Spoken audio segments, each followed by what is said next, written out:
Hola Santiago. Buenas noches, ¿cómo andan? ¿Qué dicen? ¿Qué cuentan? ¿Todo bien? Gran arranque de semana aquí en Intratables, por supuesto, con muchísimos temas para debatir, para discutir apasionadamente, con muchas personalidades que han venido hoy y los periodistas de siempre, un lujo. Muy buena. Un lujo. ¿Cómo va? ¿Cómo andan? ¿Bien? Muy bien. Buen fin de semana. Casela, ¿cómo le va? ¿Bien? Muy bien, por suerte. Gracias por volver, que es importante, al programa. Bueno, hoy obviamente el tema de arranque va a ser la educación, lo que ha acontecido, lo que ha pasado anoche. La Carpa Blanca que finalmente se va a llevar a cabo mañana, ¿no? Se va. Bueno, si el gobierno de la Ciudad de Buenos Aires, como dijo el vicejefe de gobierno porteño Diego Santilli, finalmente accede cuando los requisitos que ellos piden se cumplan. Bueno, está con nosotros Norberto Siciliani, que es docente, especialista en educación. ¿Cómo le va, Norberto? ¿Bien? Muy bien. Usted es el padre de Griselda, Entre otros, entre otros Entre otras hijos. cosas. ¿Estrena esta semana, Griselda? estrena Sí. el viernes. El viernes con Sugar. Sí. Bueno, gracias por estar. Qué difícil ser el padre de que tu hijo sea tan famoso, ¿no? Porque es como... Bueno, a Johnny le pasa lo mismo. Claro. Ahora al revés, a tu viejo le Ahora pasa... es papá de Jonathan Viale. Sí, sí. Ah. No, yo con Leonor te decía. Leonor, Claro, Leonor, Leonor. la rompió en infama hoy. Muy bien, la mamá. Bueno, docentes, escuela itinerante y polémica, ya vamos con eso. Obviamente en esta noche, en este arranque de semana, el hashtag, ya lo conocés, numeral lunes intratable. Que estalle Twitter de todas partes del país, del mundo también. Ahí tenés el hashtag como todos los días. Me estaría haciendo falta el venir para la escalera que se llueve acá. ¿Eh? Oh, pero la gente venía que nos dé un poquito. ¿Eh? Caen algunas gotitas. Recién baja. Pero aparte, viste lo que es este saco. Bajo por la escalera y me queda acá con una mierda de paloma acá en el. Disculpe, Marta, que dije malas palabras. Pero. Todo se nota. ¿Eh? Ahí todo se nota. Es que soy como un Claro. paño de billar. Sí, ¿Eh? delicado. Bueno, ¿eh? Delicada tela. Bueno, gracias por estar ahí, pero venir manden un pedacito, que sea. ¿Cómo están? ¿Bien, Campolongo, usted? Muy bien. La verdad Mucha que gente me habla de usted, Campolongo. mal o bien. Bien, bien. Está rompiendo corazones de chicas sub 40. Bueno, pero tenemos que pasar a las efectividades ¿Eh? conducentes. No. Cuide el corazón, ¿eh? Que No. uno tiene uno solo, ¿eh? Eso lo decía Irigoyen, ¿no? A las efectividades conducentes, ¿no? Casela se ríe por no llorar. Buen romance ¿Eh? lo que quiere es que le pasen los teléfonos, ¿no? ¿De quién? Claro. Ah, No, Hasta no, de no, no. con el ex. Sí, sí, sí. Claro, No lo puedo creer. derrapó. es tremendo. Disculpe, Marta, le pido perdón de vuelta. Esta Marta más fea. Campolongo. No, yo la respeto Sí, como. sí, la respeta, pero ubíquese, por favor. Es un caballero. ¿Eh? Ahí está. Tratamos de reírnos un poco ahora porque el programa es tenso, entonces hay que liberar un poco las energías. Bueno, ahora sí, vamos al primer informe. Un tema muy sensible, muy delicado. Vamos a estar hablando de la educación que tenemos, hacia qué país vamos, qué educación queremos los argentinos. Primer informe de la noche. Conflicto docente. Horas de máxima tensión. El desalojo por parte de la policía de los gremialistas que querían instalar una carpa itinerante frente al Congreso volvió a calentar la negociación. Si bien durante el fin de semana se había abierto la posibilidad de retomar el diálogo, a raíz de los incidentes, los gremios decidieron llamar a un paro general para mañana. Mientras tanto, los días sin clases colocan a los alumnos en una situación alarmante. Un paro nacional de 24 horas para mañana contra la represión.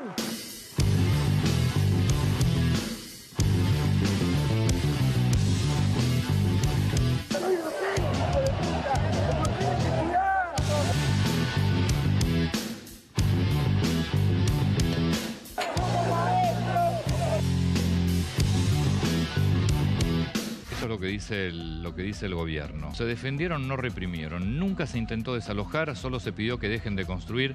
Nos pedían que modificáramos la protesta, que buscáramos nuevas formas creativas. Bueno, una escuela es pública itinerante. Y mire lo que hace el gobierno. ¿Sabe lo que nos dijo el comisario?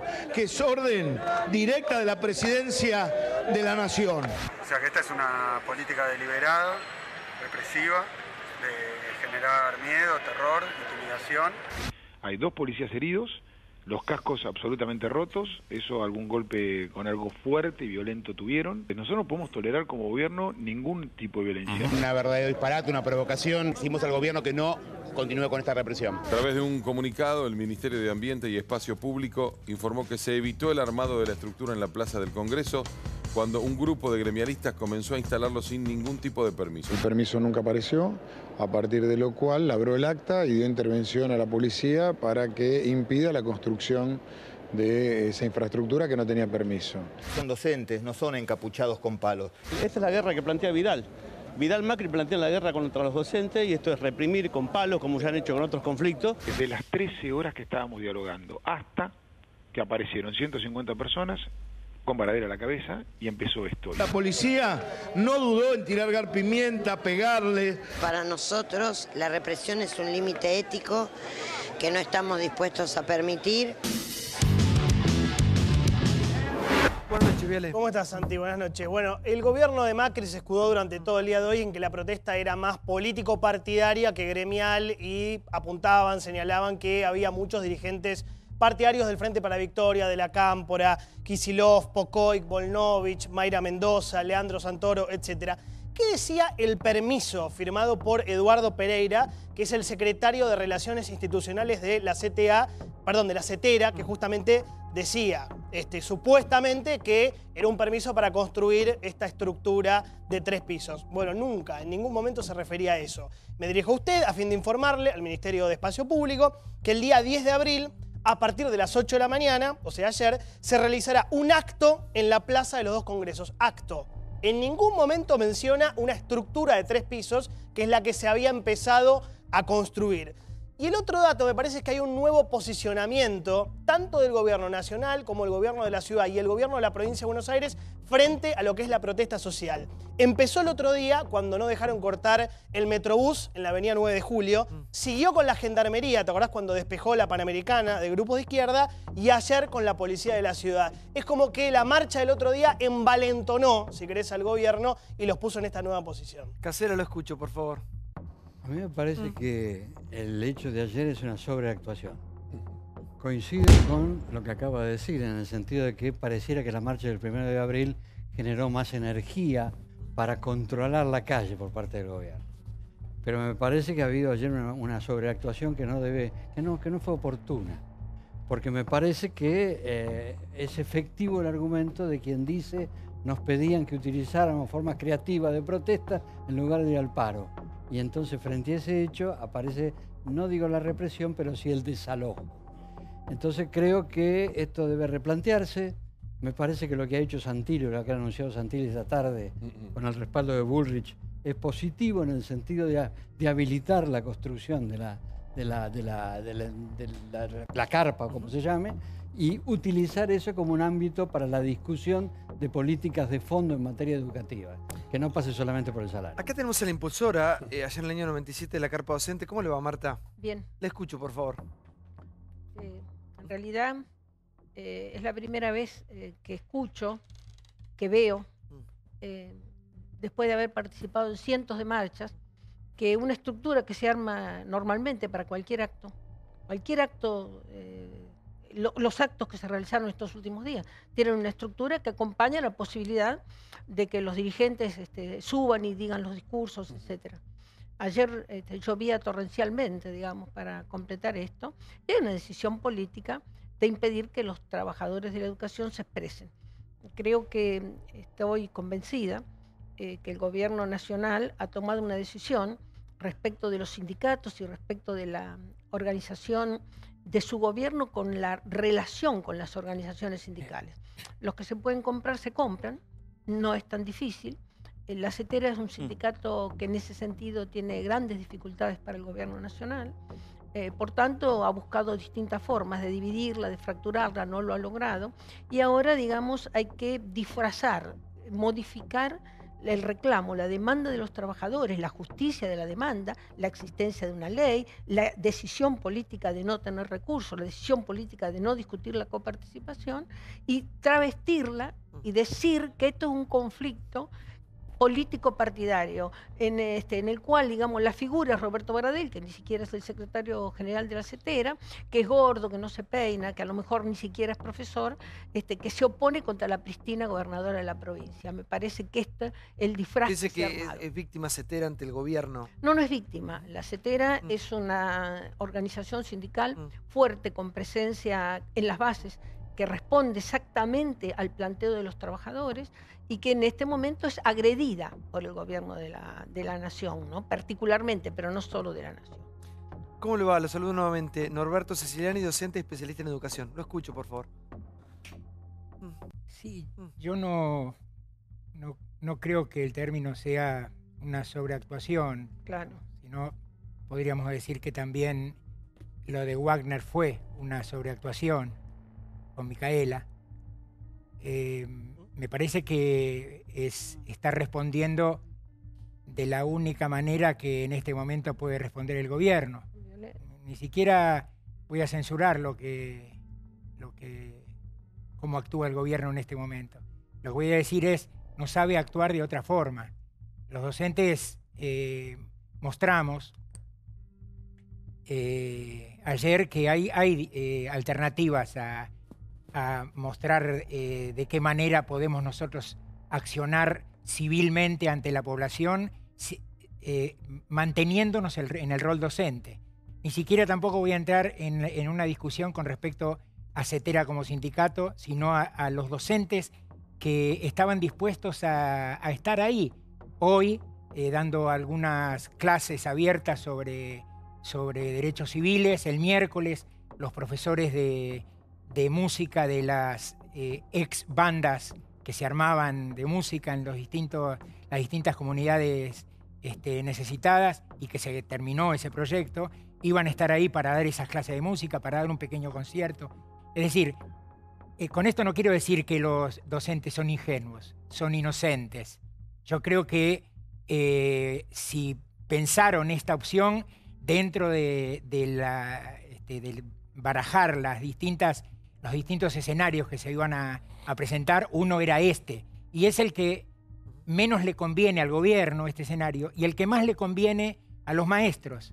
Han puesto ahora a los maestros en un lugar de sensibilidad para el público, que les permite ahora pasar a la segunda etapa, que es armar la carpa docente y mantenerla ahí. ¿Y los días de clase? Vos lo que me estás diciendo es si los chicos pierden con los días, si no van a la escuela. Todo lo que ha pasado. No pierden. Yo ese argumento de que los chicos pierden cuando no van a la escuela, Bueno.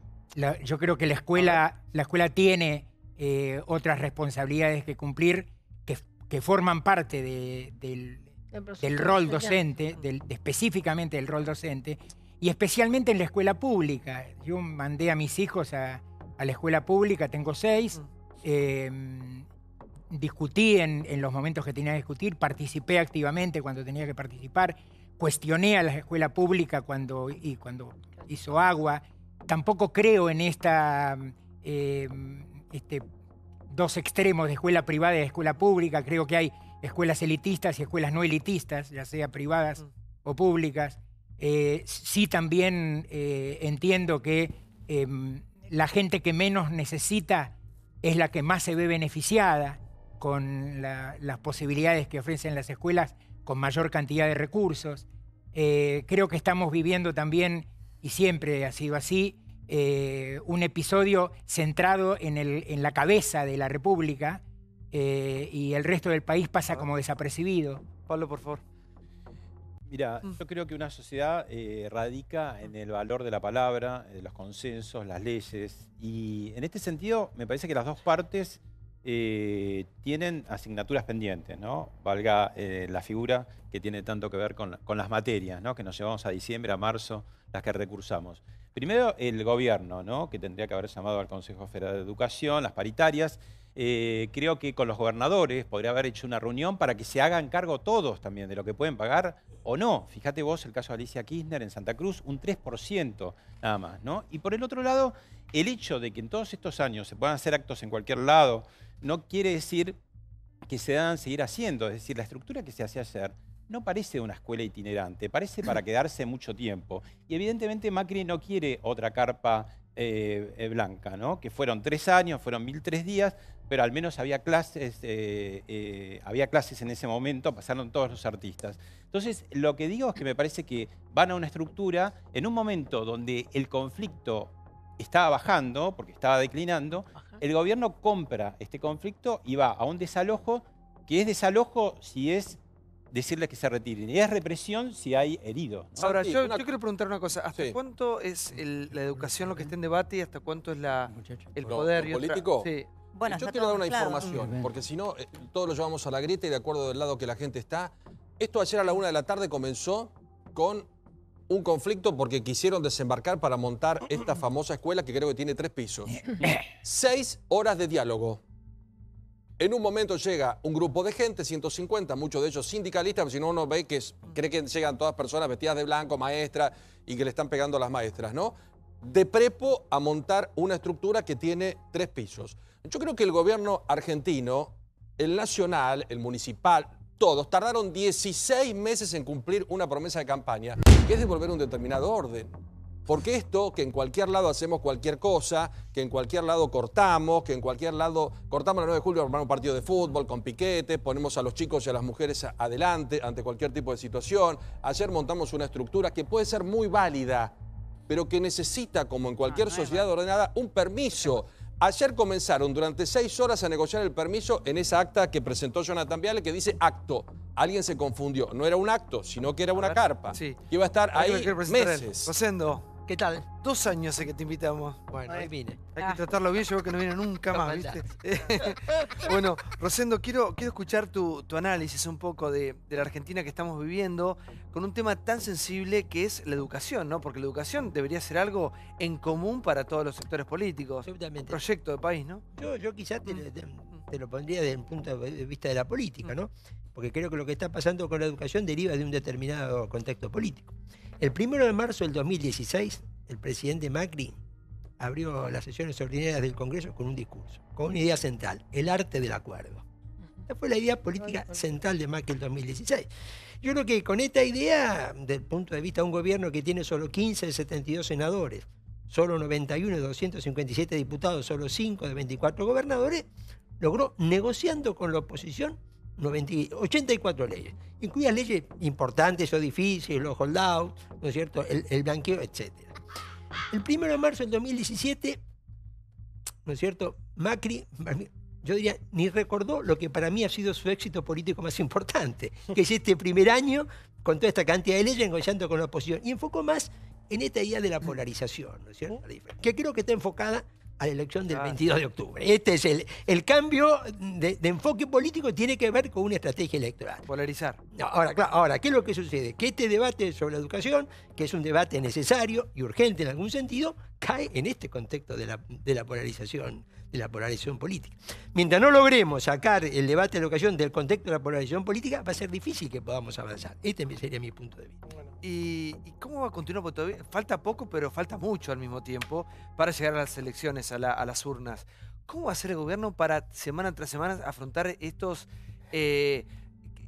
temas, estos intereses que hay de por medio, esta batalla electoral que se ha mezclado con temas tan sensibles, ¿no? Bueno, yo qué es lo que creo. Es decir, yo creo que el gobierno va a tener que flexibilizar, atenuar o revisar la estrategia de polarización.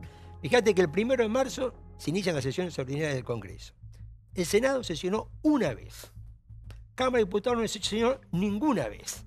La Comisión de Trámite Legal Parlamentario, que da los dictámenes para los DNU, no sacó ningún dictamen. Es decir, en este contexto de polarización política, vos fíjate que todo lo que el año pasado era un trabajo institucional activo, en este año aparece neutralizado. Yo no lo veo al gobierno jugando a 6 meses y medio hasta la elección con una situación de esta característica. Creo que en mayor o menor medida el gobierno, es una opinión, una conjetura, va a tener que retornar a esa idea del arte del acuerdo del año 2016. Si no, va a ser difícil que el propio gobierno pueda avanzar, más allá que la polarización sea una estrategia electoral eficaz. Sí, Johnny, por favor. No, es buenísimo lo que dice Rosendo y coincido totalmente. Se pasó del arte del acuerdo del primer año al arte de la grieta, por citarlo de alguna manera, en este segundo año, por una estrategia claramente electoral, es dividir al país solamente en 2 partes. Ahora, quería aclarar una cosa. ¿Por qué los sindicalistas proponen la carpa blanca menemista? Porque las encuestas internas le daban 70-30 no seguir con el paro. Entonces,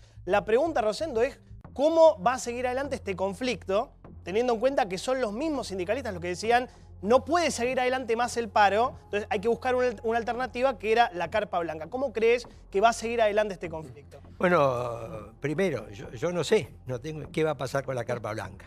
Algunas informaciones decían que este pedido que no llegó ahora, ¿no es cierto?, se va a habilitar. A mí me parece que cuál es el punto, ¿no es cierto?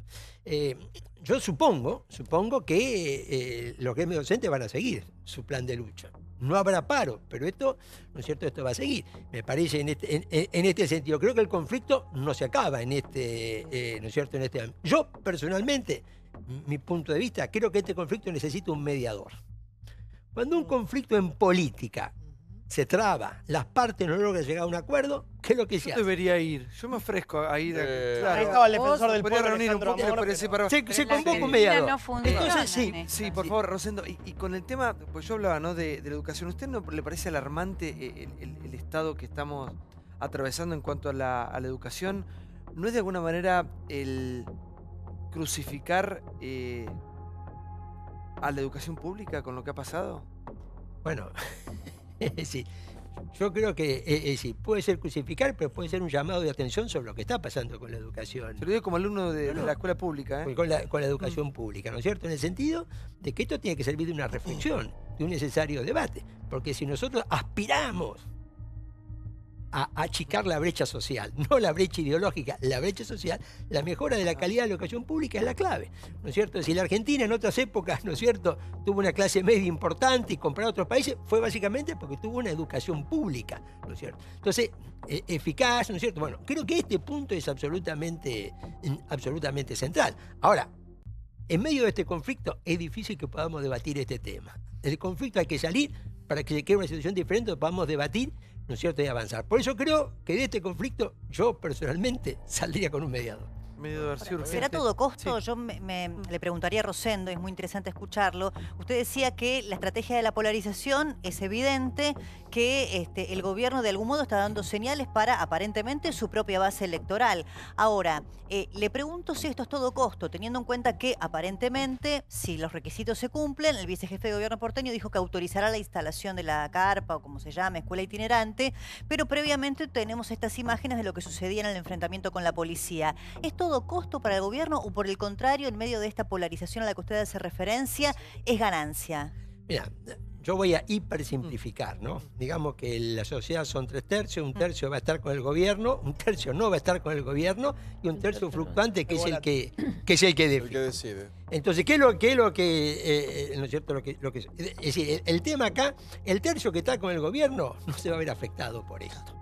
Ahora, ese tercio fluctuante, ¿no es cierto?, que a lo mejor, es decir, no terminó o terminó con mala imagen del paro, que le pareció bien desalojar la Panamericana, yo supongo, esto es una conjetura, no una afirmación porque no tengo datos empíricos, que con estas imágenes debe decir, cuidado, quizás no tanto.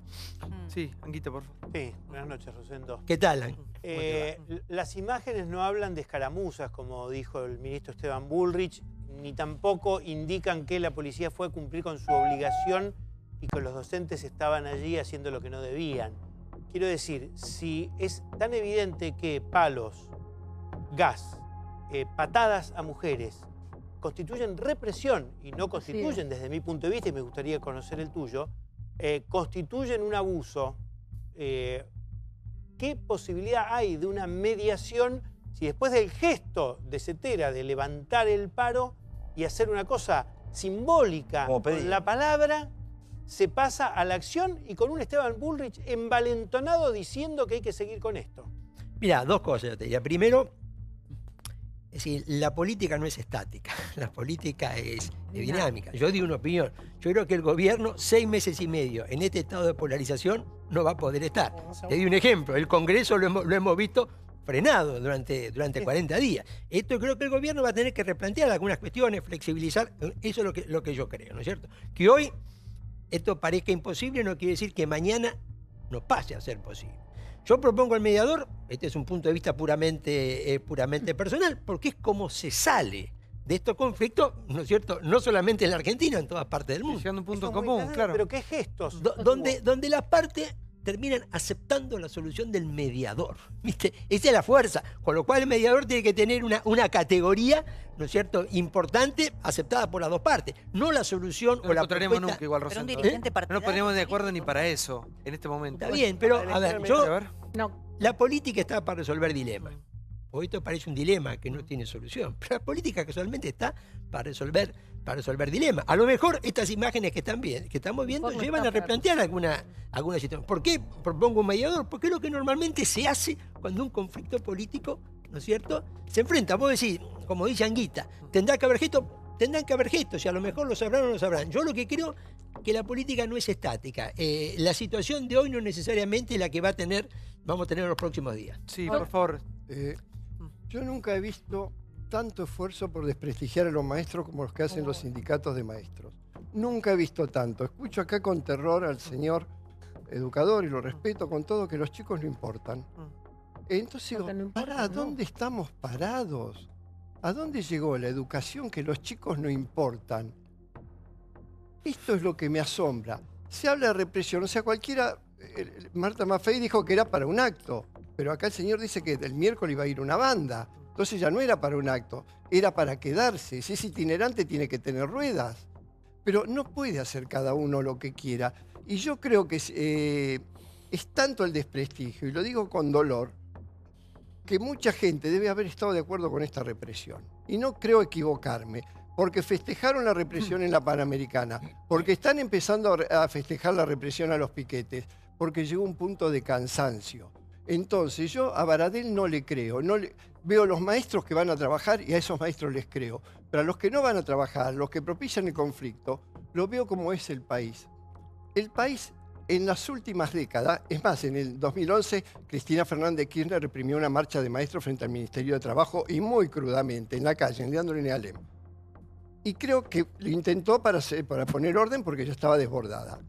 Pero creo que si no volvemos al cumplimiento de la ley y a modificar la educación, vamos a seguir teniendo esta deformación constante que obliga a que todos los gremios y todas las organizaciones empresarias se transformen en mafias, donde cada cual defiende lo suyo. Entonces, cuando alguien en la Argentina quiere tocar algo, inmediatamente va a haber una reacción e inmediatamente puede llegar a haber una represión si alguien se decide ir a la reforma de fondo. Sí, Marta, por favor. Sí, no, yo no, por supuesto, Siciliani tiene voz para expresarse. Yo no creo que nadie haya planteado acá que los chicos no importan. Absolutamente importan. Lo que estamos tratando de expresar, y por lo menos yo lo expreso con claridad, es que lo único que importa no es dictar clases de matemáticas o de lengua, que hay otras muchas cosas que importan. Defender la dignidad, enseñarle a los chicos a vivir con la cabeza levantada, enseñarle a que es un derecho el que tiene un trabajador, que es un derecho el que tiene el chico y la familia a vivir una escuela digna, a no tener la terrible desigualdad que hoy tenemos. Nosotros tenemos hoy, la capital federal tiene un PBI que representa 14 veces el PBI que tiene Santiago del Estero. Nosotros no tenemos que plantear eso, no tenemos que plantear la igualdad, no tenemos que plantear los derechos de la comunidad en su integridad. Entonces es otro tipo de enseñanza. Yo no soy partidaria de los paros, a mí no me gustan, no me parece que es lo mejor, pero en muchas oportunidades, cuando usted ha tenido, como ha tenido la CETERA, la decisión de negociar con el gobierno en el mes de enero, de citar a negociación paritaria en enero, durante todo el mes, en el mes de febrero durante todo el mes y en el mes de marzo durante todo el mes, y no hay ninguna respuesta, muchas veces el paro no es ninguna otra alternativa. Pero quería decir algo más. Sí. Acá una periodista preguntó, recién le preguntó al señor Fraga, si el gobierno, si era todo costo para el gobierno o no. Yo digo, es todo costo para la República Argentina. Lo vote quien lo vote. Si lo vota 1/3, 2/3 o 3/3, es todo costo para la Argentina. Hoy hay pérdida de la educación pública, hay pérdida del derecho a educarse, hay desigualdad profunda en la República Argentina y hay una situación profundamente injusta para la mayoría de los pobres. Y esto es todo costo para la República Argentina, a no ser que queramos una república que sea mano de obra barata para los grupos económicos. Entonces, esa es otra Pero perdón, lo es Marta, desde hace mucho tiempo. ¿Cuántos años llevamos con esta conducta? Hace mucho. Que solamente es un problema salarial. No es si un no problema. es uno, es otro. No es un problema Todos salarial. los gobernadores con el mismo problema. No, a ver. El problema educativo es un problema severo que viene transcurriendo desde hace mucho tiempo. Nosotros supimos tener en la República Argentina un consenso social y una política de Estado alrededor de la educación. ¿Qué significa? Un acuerdo de los distintos sectores, no con un mediador, sino de las organizaciones sindicales, de las organizaciones sociales, de los padres, de la comunidad. Pero no dio resultado, Marta, hasta ahora no dio resultado. No. A ver, ¿cómo que no dio resultado? No dio resultado. A ver, la escuela pública déjame ha ido terminar. en decadencia. Nosotros tuvimos ese acuerdo con Sarmiento. que duró 70 años. A ningún gobierno se le ocurría pensar que porque cambiaba de gobierno cambiaba el sistema educativo. Y a nadie se le ocurre hoy, con 2 dedos de frente, que cada 4 años los chicos tienen que tener, porque hay una política diferente, un nuevo sistema educativo. Claro, el sistema educativo se construye con largos conceptos. A ver. Eso es muy Mira, me parece que lamentablemente hoy en la Argentina el símbolo de la educación es un símbolo muy triste, que es aulas sin alumnos. Hemos llegado a eso. Cuando uno piensa hoy en la educación argentina, eso es lo que uno ve, lo que uno siente. Y la verdad que hay responsables de esto también, porque el vaciamiento de la educación pública en la Argentina se da hace mucho tiempo. Desde el año 2003 se aceleró de manera increíble la transición de alumnos que estaban en educación pública pasando a la educación privada. Y eso se debe en gran medida a los paros. Hoy, por este incidente puntual en la ciudad de Buenos Aires, mañana hay paro nacional. O sea que hacemos culpables a todos los chicos del país por algo puntual que pasó en la ciudad de Buenos Aires. Y eso está mal y está equivocado. Y además nos impide, porque estamos hablando de este tema puntual, hablar de algo que yo sé que te interesa mucho a vos, Santiago, y que deberíamos hablar en todos los programas de televisión, que la educación argentina en general, no solamente la pública, porque la privada también, da resultados pésimos. Con un 50% de alumnos que no entiende lo que lee, con un 70% que no puede hacer ecuaciones matemáticas, y eso es solamente el 50% que se recibe de la secundaria. O sea que la educación argentina hoy está fracasando y fracasa, y los culpables son los que manejaron la educación en los últimos años. En la última década hubo 110 días de paro. Es increíble. Ya serían más, igual. Ahora, los educadores trabajan por favor, con la palabra. Siciliani.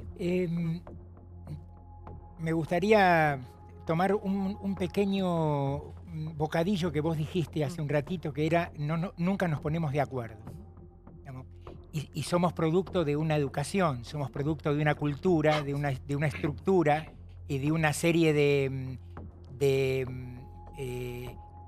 elementos que nos han ido construyendo y han ido estructurando nuestra subjetividad para que nosotros pensemos como pensamos.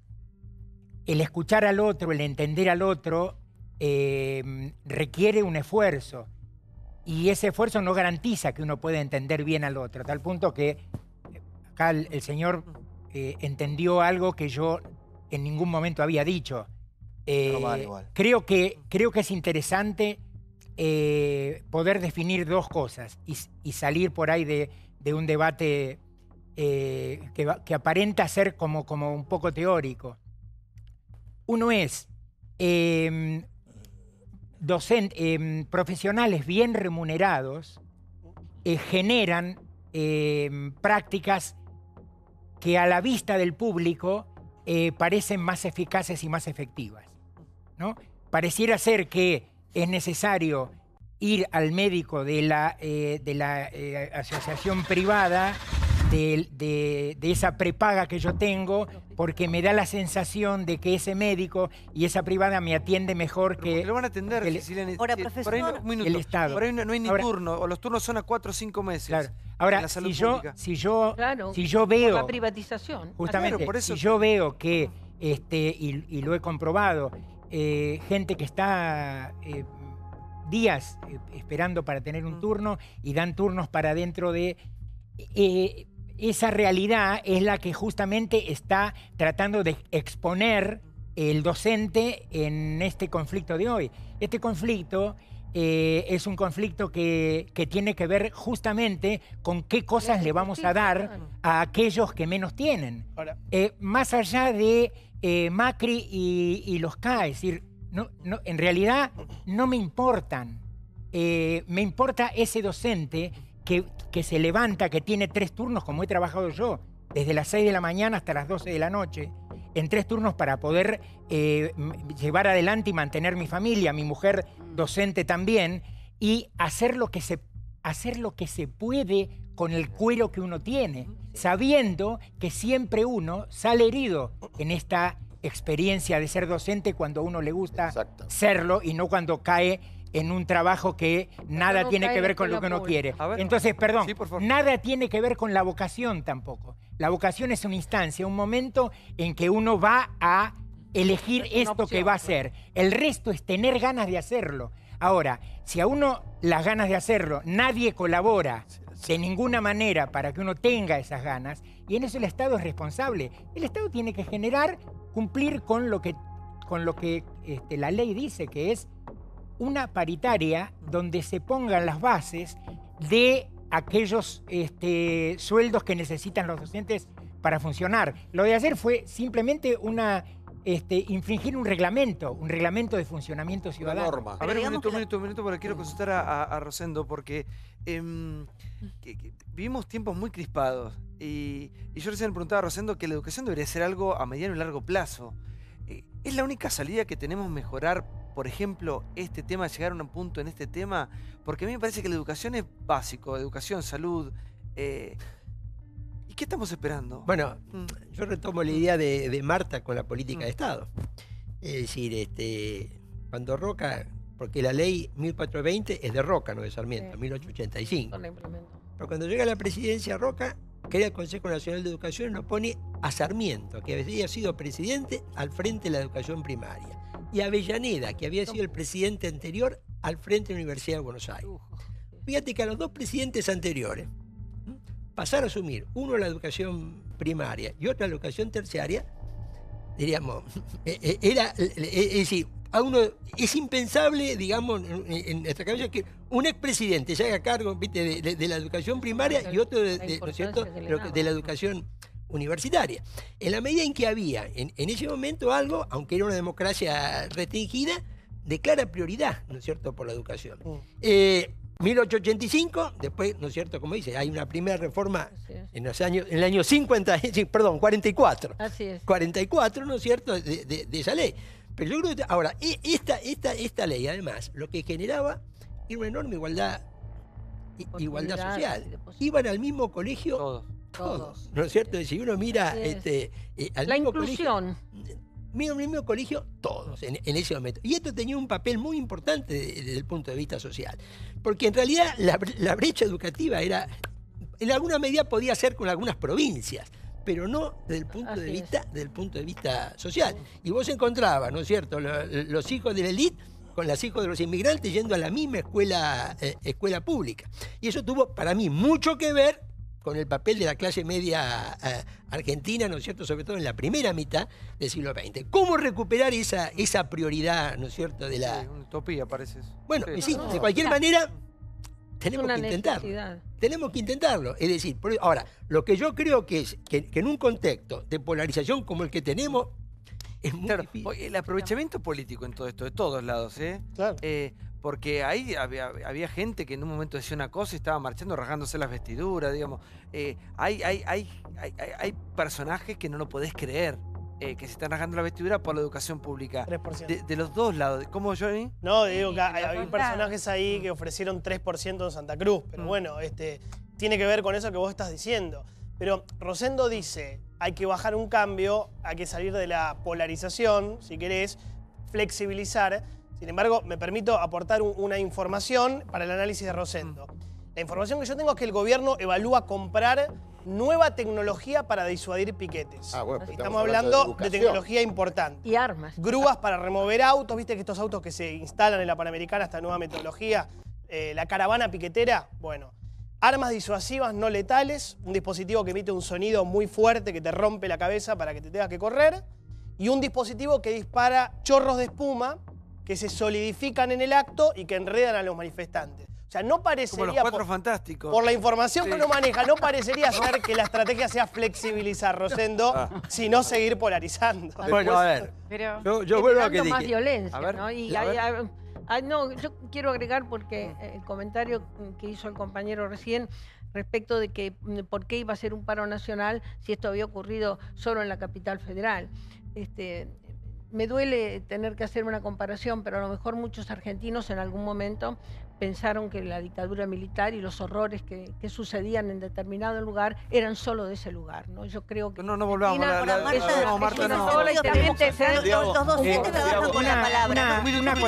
una acotación de un texto de Sarmiento para completar esta idea de Sarmiento. Dice, Sarmiento en el Senado de la Provincia de Buenos Aires, discurso público el 13 de septiembre de 1859. Si los pobres de los hospitales, de los asilos de mendigos y de las casas de huérfanos se han de morir, que se mueran. Porque el Estado no tiene caridad, no tiene alma. El mendigo es un insecto como la hormiga. Recoge los desperdicios de manera que es útil sin necesidad de que se le dé dinero. ¿Qué importa que el Estado deje morir al que no puede vivir por sus defectos? Los huérfanos son los últimos seres de la sociedad. Hijos de padres viciosos, no se les debe dar más que de comer. Es mi libro. Es su libro. Ahora, cuidado con caer en los Maleducados. extremos, ¿no? Sí, vamos a hablar todos No, tranquilos. es que, dicho, está bien lo que dice Johnny porque es informativo, pero dicho así, es muy fuerte porque en realidad también cuando los policías no tienen armas, no tienen chalecos antibalas, no tienen nada para imponer lo que se llama el control de la calle, también es un problema. Yo lo que quiero preguntarle a Rosendo es entonces, ante esta dicotomía que se le presenta al gobierno, que se lo compara con la dictadura, que controlar la calle y reprimir en el sentido neutral de la palabra es de ultraderecha, es dictadura, y el kirchnerismo, que no condena a Venezuela, por ejemplo, por nada, está mostrando fotos y llamando a una sesión especial para condenar la represión en la Argentina. ¿Cuál es la salida de la Argentina ante esto? ¿Cuál es la salida de Macri? El consenso y la democracia.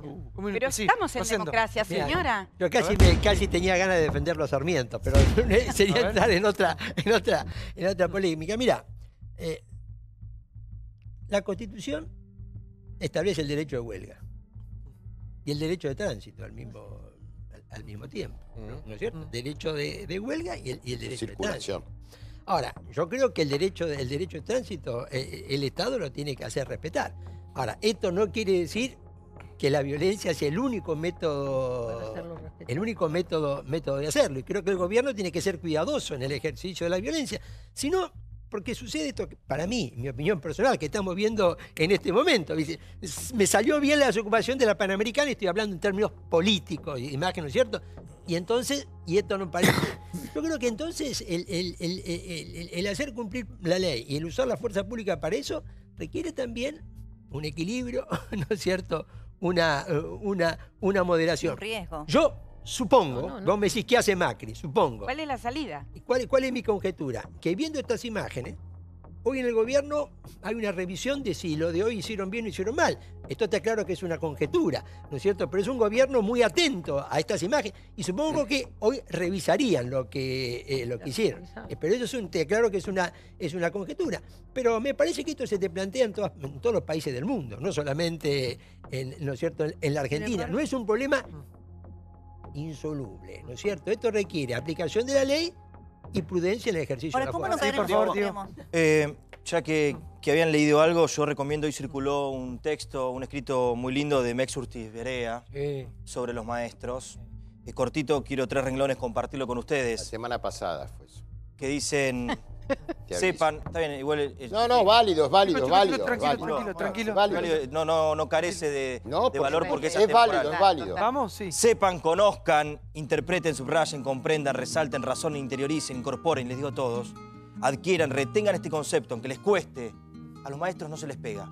Este es el punto inicial en el cual tenemos que discutir todo. Lo de anoche fue una vergüenza. Tal vez para mí fue el acto más violento en la gestión Macri. Tal vez fue el más violento, el que más nos indignó a todos. No se puede permitir que un policía le tire gas en los ojos a un maestro. Después discutimos si estaba bien puesto el escenario, estaba mal, raro, ¿no? Porque yo lo vi al presidente en un acto hace 2 años en una carpa blanca frente al Congreso. Digo, está mal, no hay más discusión, no podemos ser cómplices ni justificar nada, Paulo. Está mal lo que sucedió anoche. Después discutamos si los docentes tienen que ir al aula. Se les pidió una medida diferente Hubo y se le gente hizo. con antecedentes policiales presa, ¿eh? Paulo, no son tengo 3 docentes, segundos más antes de volver a hablar. Y el viernes a la noche, el viernes a última hora, imputaron a Amadeo, a Laspina y a Martínez por compra de armamento a los Estados Unidos. A mí en particular, y lo único que quiero decir, a mí me da Eso no mucho... es cierto, Eso es igual. no va a ser cierto. No es cierto. No es cierto, pero igual está bien lo que decís. Están imputados. Que es cierto lo de terminar la justicia, como pero hicimos no los es Cristina, lo de cierto, Lázaro. no No sé si no es confundamos cierto. a las personas. Yo Claro. conozco el tema y no hay tal Vos sabés mucho de armas, parece. O sea, está mucho con Estados Unidos y todo No, eso. conozco Fueron las imputados. las lo tendrán que relaciones demostrar. exteriores de la Argentina. Fueron imputados Eso es por un el compra de invento. armamento. Pero Igual minuto, Estamos porque era lo que mezclando los hablábamos, era lo que hablábamos de hoy de rasgarse un poco las vestiduras, ¿no? Acá, si no lo resolvemos entre todos, no lo saca nadie adelante, porque no existen los salvadores. Rosendo, ahora te quiero consultar a vos. que sabes de esto mucho. No existen los salvadores. Creo que los argentinos necesitamos un mesías, ¿viste? En el que nos resuelva todo. No. Y los que antes nos dejaban o hacían la vista gorda con Milani y con esas compras millonarias, ahora se rasgan las vestiduras hablando, digamos, todo tiene que ser aprovechado políticamente. En algún momento los argentinos vamos a dejar de lado los gobiernos y vamos a pensar más en nuestro país, en el país que queremos a futuro, más en el político de turno, en la miseria política. Bueno, mira, yo creo que hay momentos, digamos... Porque este gobierno va a pasar, ahora tenemos elecciones, va a venir otro... Primero, vos nunca vas a tener el consenso al 100%. De lo ningún que lado, se trata es de, entre las dos fuerzas principales de la política, llegar a acuerdos, ¿no es cierto?, que te permitan... ¿Pero nos podemos escapar de Kirchner y Macri? Yo no creo que te puedas escapar de Kirchner y Macri, pero a mí me parece que meses atrás... Y Massa y todos los que sean, ¿eh? Que meses atrás no tenías la virulencia que tenés en este momento. Me parece que no la tenías. Yo vi un sistema funcional, institucional, que lo vi funcionando, no sé si está claro. Yo no creo que sea imposible volver a esto. Pero, ¿qué es lo que sucede? Creo que también a nosotros nos falta... No solamente en el gobierno de dirigencia política, ¿viste? Nos falta en alguna medida una reflexión sobre el largo plazo. Vos fíjate que, mi opinión, lo más importante de la visita del presidente Macri a Holanda, en mi opinión, es que la Argentina le está exportando un reactor nuclear de investigación a Holanda. Argentina exportando un reactor nuclear de investigación a Holanda, que lo hemos exportado a Australia ya hace 10 años y a otros países del mundo. Yo te diría que ese reactor de investigación nuclear de investigación, es un producto de la escuela pública. Vos tuviste la Comisión Nacional de Energía Atómica, el Centro Atómico Bariloche y el INVAP. ¿No sé? Bueno, yo te cito esto porque creo que a veces tenemos que reflexionar sobre algunos activos que tenemos para construir ese escenario hacia adelante. ¿Viste? Yo te digo esto y no es que sea ningún secreto, pero sin embargo el nivel de difusión o conocimiento que tiene esto es muy bajo. Solamente ¿por qué te pregunto esto? Porque veo que todas las energías están puestas en atacar o defender a los Kirchner o en atacar y defender a Macri. Y nos perdemos en la... Pero estoy totalmente de acuerdo. Por eso te cito este ejemplo, que te lo traigo a colación, que para mí es muy importante para la Argentina. Solamente 6 países del mundo están exportando reactores nucleares de investigación. Maravillosos. Y Argentina es uno de esos 6. Sin embargo, este tema, ¿viste? No genera... Impacto mediático. La señora que no hablaba. El gobierno no lo quiso por favor. ¿Qué tal, Rosendo? Rosendo, el gobierno ha cambiado desde el 1 de abril, desde la marcha del sábado. Objetivamente es como que se ha radicalizado en su forma de actuar. Por eso quizás se puede un poquito entender lo de Panamericana y lo de ayer a la noche. Con lo cual va en contrasentido a lo que vos planteás, que avanzó muy bien el año pasado justamente por hacer acuerdo. ¿Vos crees que el mensaje del 1 de abril fue hacia el gobierno, fue un apoyo al gobierno? ¿Y crees que el gobierno va a seguir en esta tesitura de no dialogar como se está viendo en estos primeros meses del año? Para mí el punto de partida fue el 1 de marzo, más que para mí, que fueron dos discursos diferentes, ¿viste? Diferentes en cuanto al planteo político. Yo creo que lo dije, y esto es una conjetura, ¿no es cierto? Creo que el gobierno va a tener que flexibilizar esto de la polarización. 45 días de una campaña electoral polarizada es una cosa, por 6 meses y medio, en un clima de tensión política. Por eso cité el ejemplo de lo que está pasando en el Congreso, en este clima de polarización. Pero ellos hablan de que eso es vieja dirigencia, o sea, tienen un cerebro diferente y ellos no van a negociar en Bueno, a ver, yo te diría lo siguiente, y esto lo digo en beneficio de Macri, no en crítica. En los primeros días, ¿te acordás? Macri, apenas asumir, para mí, mi opinión, cometió un error al intentar la designación de un miembro de la Corte por decreto, y lo corrigió. Es decir, yo no estoy seguro que la estrategia electoral de polarización va a seguir dominando la estrategia de Macri en los próximos. Eso es una estrategia electoral. Hasta ahora hay necesidades de gobierno. Hasta ahora de fruto porque, de hecho, polarizaron tanto que parece ser que la... Desapareció el resto del arco político. Levantaron números. Yo digo lo siguiente, no creo que sea adecuado plantear una estrategia electoral por encima de una estrategia política. Claro. Creo que uno puede optar por una estrategia electoral, pero nunca puede dar una jerarquía mayor al proceso político general. Rosendo plantea un mediador. Me parece que el poder político debe tener la habilidad de acercar posiciones, sin necesidad de un mediador. Me parece que el poder político debe tener la capacidad de convocar y racionalizar el tema. Y me parece que en el caso específico de la educación, el tema debe ser el contenido, el alumno como eje central. Se dan ejemplos de violencia que hemos visto recién en estas imágenes. Me parece que hay que tener en cuenta también que un piquete de enmascarados con garrotes también es violencia. Y eso cansa a la sociedad, la agota y la lleva a reclamar una política represiva que va a profundizar la confrontación. Sí, por favor, Pablo. Sí, yo le quería comentar y preguntar algo a Marta. Yo hice mi educación en primaria y secundaria entre los 60 y los 70. La primera parte en la escuela privada y la segunda parte en la escuela estatal. Y yo no encontré gran diferencia entre las dos. Eran muy parecidas. Era un buen colegio privado y un buen colegio estatal. Parafraseando al presidente, pero diciendo al revés, hay mucha gente que cayó en la educación privada porque la escuela pública, con todos los problemas, primero de sueldos malísimos, eso estamos todos de acuerdo, paros, las carpetas médicas, mucha gente se queja de la cantidad de suplentes que tienen en un año. De pronto tienen 3, 4, 5 profesores. No se puede, digamos, no tiene nada que ver la educación que yo recibí hace 40 años de la que se da ahora. Digo, yo no dudo que debe haber, la mayoría deben ser buenísimos maestros y profesores, pero hay también como un permisivismo con el tema de las carpetas médicas. Hay un abuso, lo dicen los propios padres, y eso va en contra de la educación. Bueno, yo le contesto porque se dirigió a mí, ¿no? Indudablemente que hay abusos, hay responsables de los abusos. Y las responsabilidades deben ser asumidas y los que abusan deben ser sancionados. Jamás, nunca desde la CETERA hemos planteado que hay que hacer la vista gorda contra los trabajadores que no cumplen con sus obligaciones como trabajadores. Está bien que lo Y diga, hay Marta. una responsabilidad compartida también de los certificados médicos que se expiden si no hay enfermedad efectivamente. Esto es una responsabilidad compartida y no estamos a favor de que esto se tolere de ninguna manera.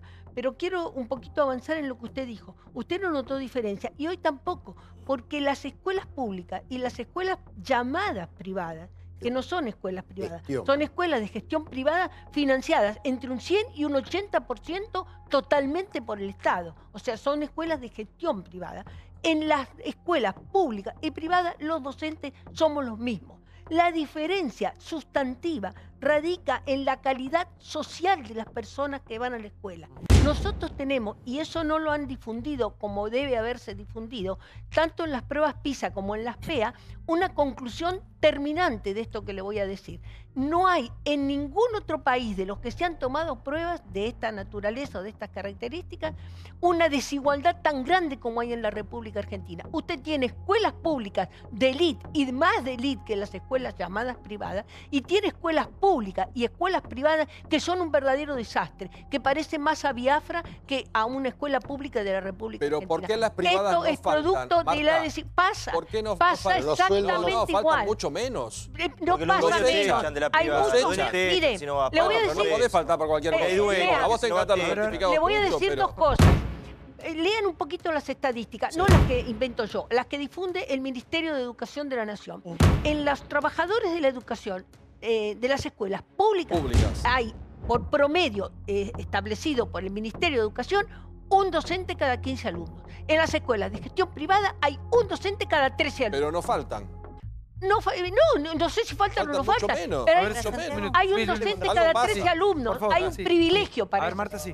Yo le quiero recordar a Brancatelli que la represión de 2011 frente al Ministerio de Trabajo fue terriblemente más grande que esta, y es porque eran maestros de Santa Cruz protestando en Buenos Aires y querían esconder la basura bajo la alfombra. Entonces lo reprimieron salvajemente.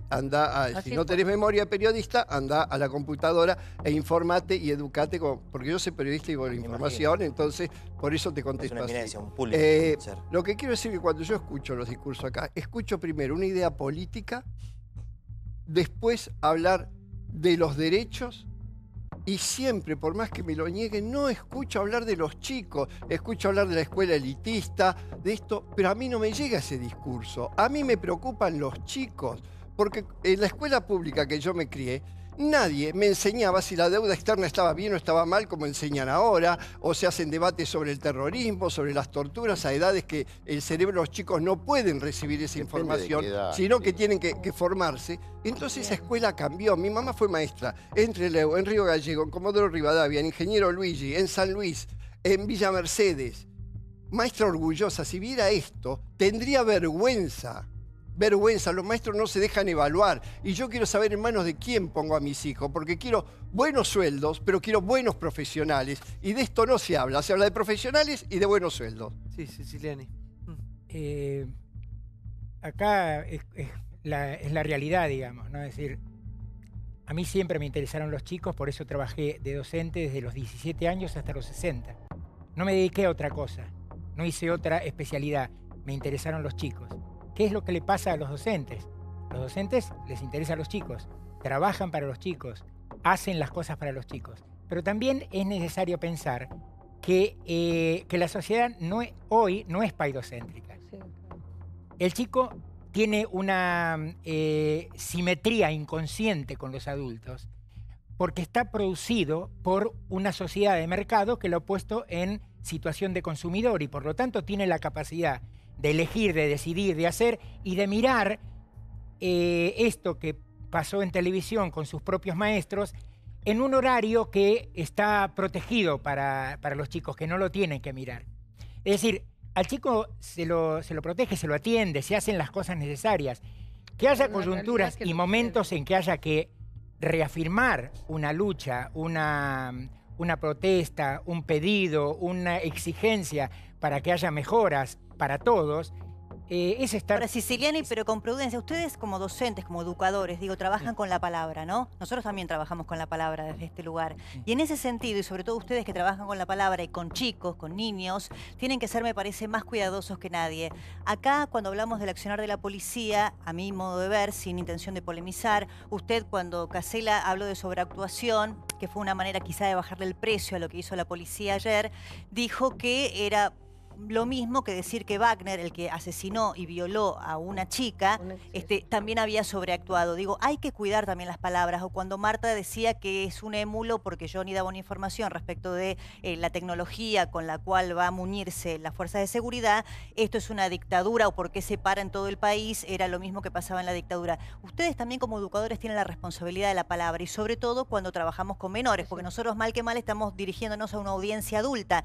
Entonces, comparar lo que pasó ayer, que afortunadamente no hubo ni que lamentar heridos o muertos, con un asesino y violador serial, es un poco excesivo y me parece que ustedes tienen la responsabilidad de la palabra, ¿no? Sí, yo no comparé la situación. Sí. Yo comparé el concepto de sobreactuación, se puede aplicar eso de sobreactuación no a cualquier otra actuación. La policía ayer con un violador serial. Si yo me expresé mal, hice entender a los demás que hice una comparación, para nada tiene que ver con mi intención con comparar esas dos cosas. Sí, con el hecho de que a veces cuando se usan las palabras para minimizar ciertas situaciones, parece que se podrían aplicar a minimizar cualquier situación en la sociedad. Pido disculpas a mis alumnos y a mis exalumnos y a los docentes que asisten a mis cursos si en algún momento yo hice una comparación de esa naturaleza. A ver.